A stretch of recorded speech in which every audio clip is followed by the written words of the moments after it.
Welcome to the You're in Charge podcast, prioritizing your self care without sacrifice. I'm your host, Heather Dumas, healthy lifestyle strategist, owner and founder of HD Transformations Coaching Company. I am passionate about helping you juggle all the balls and look and feel like a badass doing it.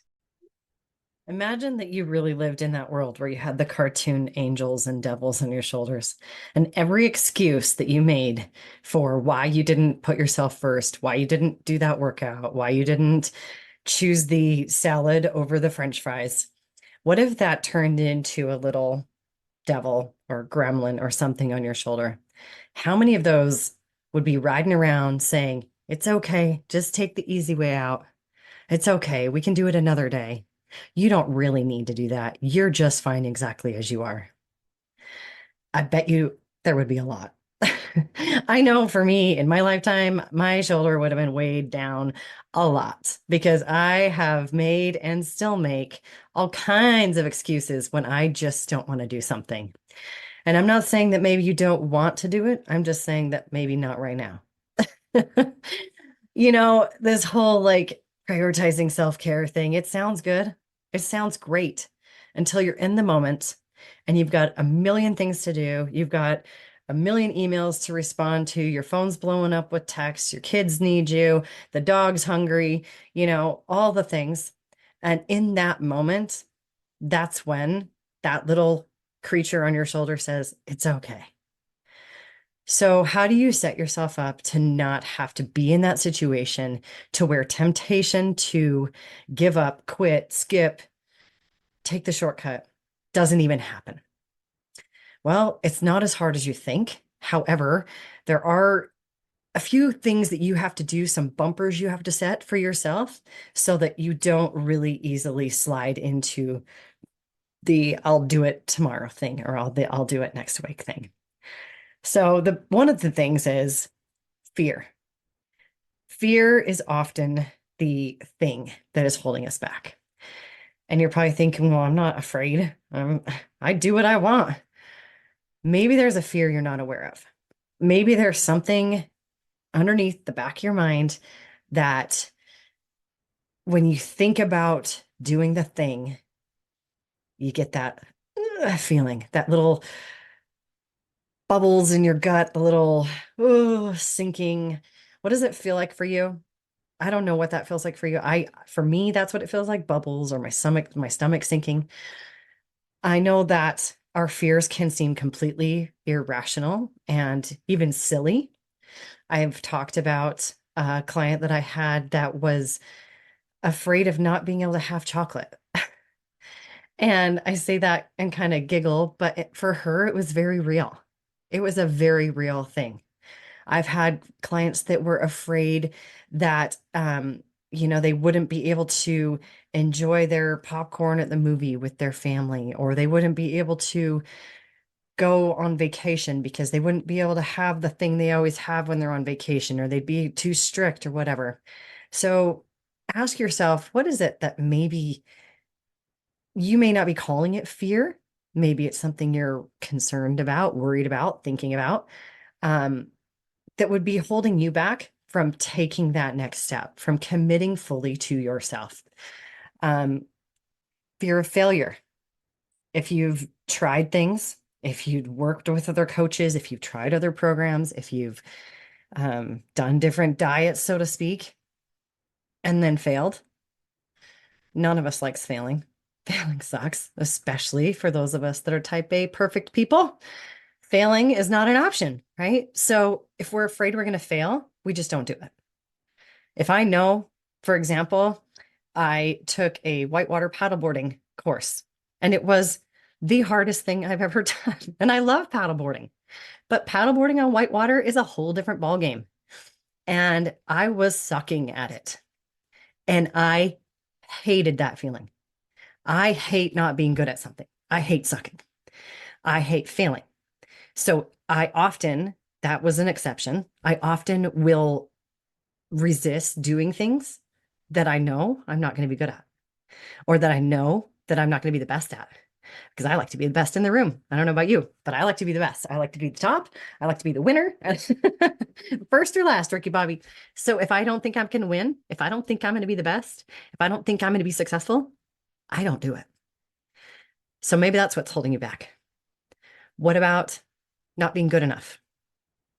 What if you start it, but you don't do well? You don't quite fail, you just aren't enough. That was mine. That was my story for a very long time.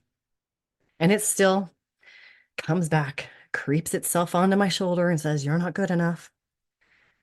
But I know I am because I've done the work. But I had to work with several coaches and I had to do the work. I had to get in the driver's seat and make the changes. I had to take myself down the road that I was uncomfortable, that was scary, that was ugh, not fun. There were moments where it was very much not fun. But because I had a coach that I could lean on that said, it's okay, it's going to get better, it's going to be worth it. Just keep moving through the mud. You'll get to the other side. I did. And now I can look back and go, wow, that wasn't as scary. I didn't fail. I am good enough. Let me interrupt you to tell you something. If there is one thing I know for sure, it is that no women eat enough protein. None. I have not yet met one woman who meets the daily protein requirements that her body needs. So that probably includes you. So what do? Well, you can gag down more chicken if you really want to, but you probably don't. You can have a really delicious shake instead. I have some options for you. I have whey protein. I have vegan protein. Either one, they're both delicious. The whey protein comes in both vanilla and chocolate. The vegan comes in vanilla. Both mix up easily with water or your milk of choice. And they will give you a hit of protein, none of the fillers, none of the sugar, none of the nonsense. They're sweetened with stevia and they are teenage boy approved. So you know they taste good. Grab yours on my website. Now back to the conversation. So there are several ways that you can approach this. Sometimes it's just seeing it. Sometimes you just have to have someone shine the mirror in your face. Sometimes you have to talk yourself through it. There are a lot of people that, write affirmations down and put them in places. That's what I did for a while. I had one on my visor in my car. So every time I got in my car, I read it, my little sticky note. I've had them on my mirrors. People put them in their, on the refrigerator, wherever. So maybe that will work for you. Yes, you are good enough, or I want to be healthier, or whatever your mantra or your affirmation statement is. Other people, that doesn't work at all. Some people just need to, they have to find a way to do it that's fun. Ashley, my old podcast partner, everything had to be fun for her. And we used to joke about it all the time. And I can't remember what her Enneagram number is, but it's the one that always has to have fun. I think it's 4. And so we would joke about how if she was going to be successful at making a change, if she was going to be successful at reaching a goal, that it had to be fun. She had to gamify it. So maybe that's what you need to do. But it's important to step back and ask yourself, am I scared? Am I afraid of something? Is that why I'm not getting there? Is that why I'm not doing the thing? It's entirely possible. It's also entirely possible that you're just making excuses. Excuses are just a reason to fail.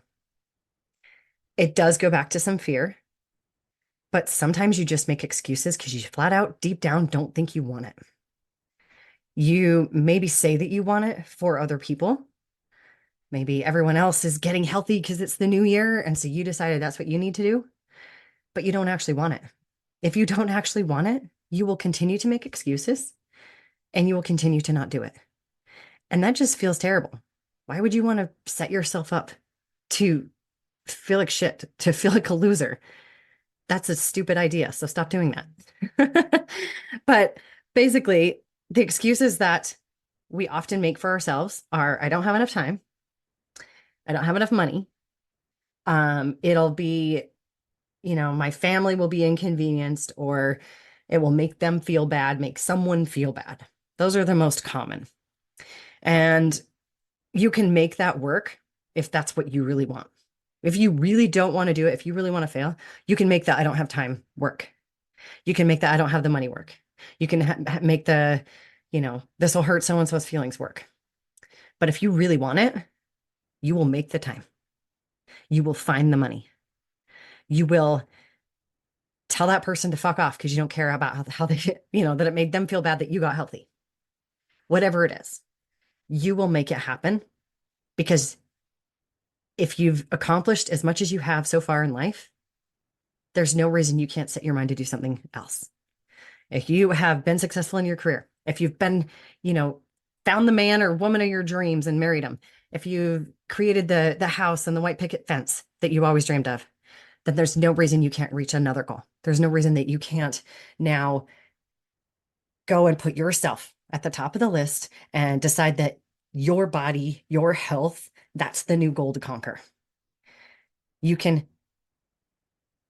make all the excuses in the world, but at the end of the day, you either decide that you're going to do it or you're not. So if you're in the process of making excuses, let me help you out. Here are some ways that you can talk yourself into it. Number one, if the excuse is, I don't have time, ask yourself, where am I spending my time? I have a couple different planners on my website that you can use. I have one that's Dream Big for the whole next 12 months that you can use since we're at the beginning of the year, or just the daily planners. But sit down and look at where you're spending your time, first of all. And then you can have a little argument with yourself. You can say, well, you actually are spending a lot of time on Netflix, or you're spending a lot of time on your phone. We all have, ways of seeing the screen time on which app on our phone now, which is a blessing and a curse because it's one of those things that just tells you flat out, yeah, you thought you were pulling back, but you've spent, 19 hours on Facebook this week. So you can argue with yourself that way. You can convince yourself that way if you like that term better. If it is the money thing, same thing. Look at where you're spending your money. I love Rocket Money. It's a great app because it tells you exactly where you're spending all your money. And it also reminds you if you have a bunch of subscriptions that you forgot that you had, which I tend to do. So, $6, $6, $6, it adds up. So find something like that. There are plenty of apps. There are plenty of tools that you can use that can help you figure out where you're spending your money and where it can be better allocated towards you. And the myth that eating healthy is expensive is total bullshit.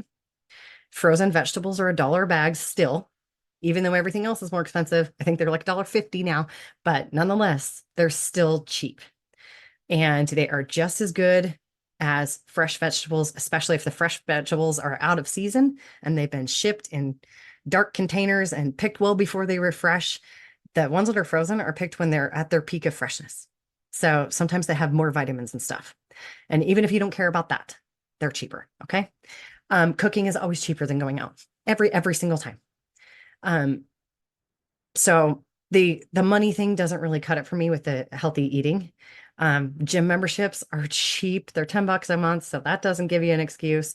Coaching. Yeah. Coaching's an investment, but I've invested in no less than a half a dozen coaches, and only one time have I gotten burned.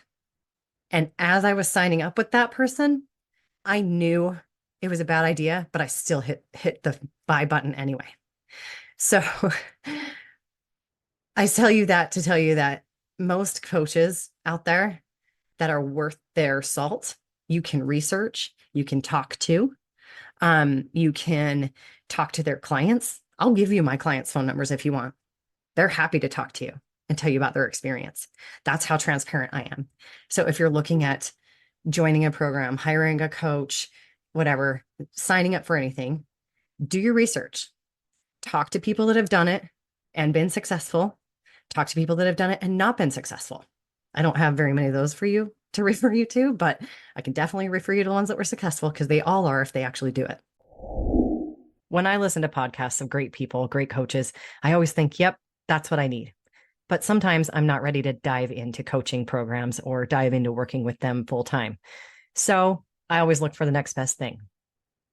Well, I've got that for you. It's called the Healthy Lifestyle Jumpstart, and it's exactly what as it sounds. It is going to jumpstart your lifestyle. It's going to help you get moving in the right direction, start making the steps toward it. And if you decide you want to work with me after that, cool. If it gets you where you need to get, even better. Grab it on my website. It's $127, and it is going to be the best $127 you've ever spent, because you are going to feel amazing in just 2 weeks. Now back to our conversation. Get on a phone call, get on a Zoom call, read all their blogs, watch all their videos, stalk them on social media. But that investment, just like if you invest in a car, if you invest in a house, you invest in I don't know, new furniture, anything that's a purchase that's going to make a change in your life, anything that you're putting money in that's going to make a change in your life, you do your research. Even if it's a freaking dishwasher. I don't know about you, but I get on and look at reviews or read consumer reports, whatever, before I go buy a dishwasher. And dishwashers are a hell of a lot cheaper than coaching programs most of the time. And they're not that significant in your life. And so if you put that much energy into looking into and researching something that you're going to just throw dirty dishes in, I would encourage you to put at least that much effort into something that could potentially change your life. So, lastly, the myth of the quick fix. Now, last week I talked about the quick fixes, so I won't beat it down. You can go back and watch that episode. But there's no quick fix, period. There are no shortcuts. There are no easy ways in life to do anything that is worth doing. Like, what's that saying? Anything worth doing is worth doing well. Well, it's also worth doing the steady, slowish way.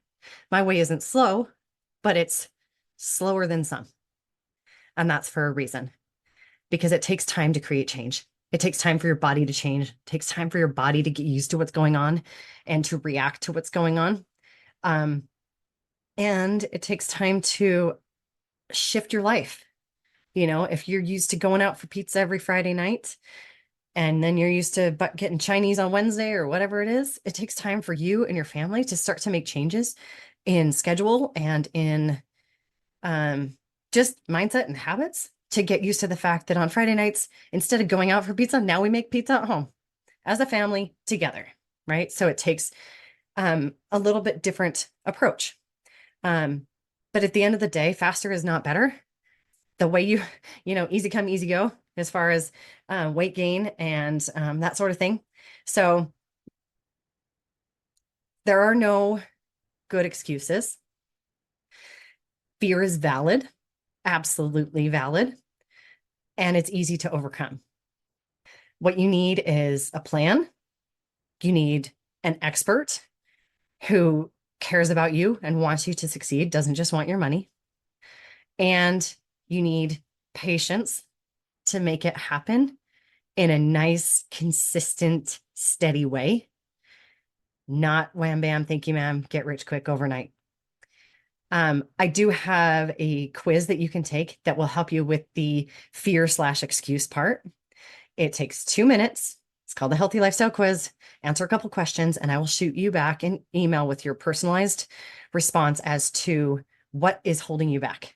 Maybe it's a fear, maybe it's an excuse, maybe it's a little bit of both. I'm going to point it out to you.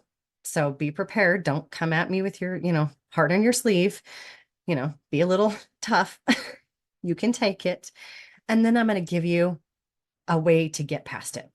Some actionable feedback, some actionable steps that you can take right now. Sometimes it's as simple as just setting out your gym clothes. Like this isn't rocket science. I'm not like giving you something that is, a big thing to do. It's not going to take you 100 hours to do. Just a couple little things. I'm just going to shine a mirror in your face, say, hey, this is the excuse. Here's how you get past it. Ready, go. And I'm tying it to a 90s sitcom character because that's fun. So I will link to that as well. It's also on my website and my social media. But take the quiz and then shoot me a message and let me know what you think of your feedback. If it's accurate, tell me. If it's not accurate, please tell me, because I want to make sure that I'm hitting the mark too. So let me know. And then when you take advantage of the advice and it works, I'm going to need you to post that on social media and tag me so that everyone knows that it is easy to make these changes. It's easy to get past excuses. It's easy to get past the fear. You just have to call it for what it is. because you are in charge, my friend. You are in charge. You can get past all the things and look and feel like a badass forever and ever and ever. Thank you so much for joining me today. Remember, you're in charge. You're the only one who can create the life and the body you desire.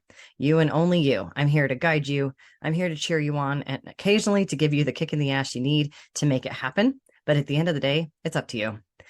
If you found value in today's episode, please hit subscribe. It'll bring all the newest episodes to the top of your list. You won't have to worry about it. One less thing. And I would love for you to share it with your most stressed out, frazzled friend. She needs it even more than you do. If you have a question or a topic that you'd like me to cover, reach out, shoot me a message on any of the socials or directly on my website. I would love to hear your idea, your question, and I'm always looking for new ones. Until next time, keep being the badass you are, and remember, you are in charge.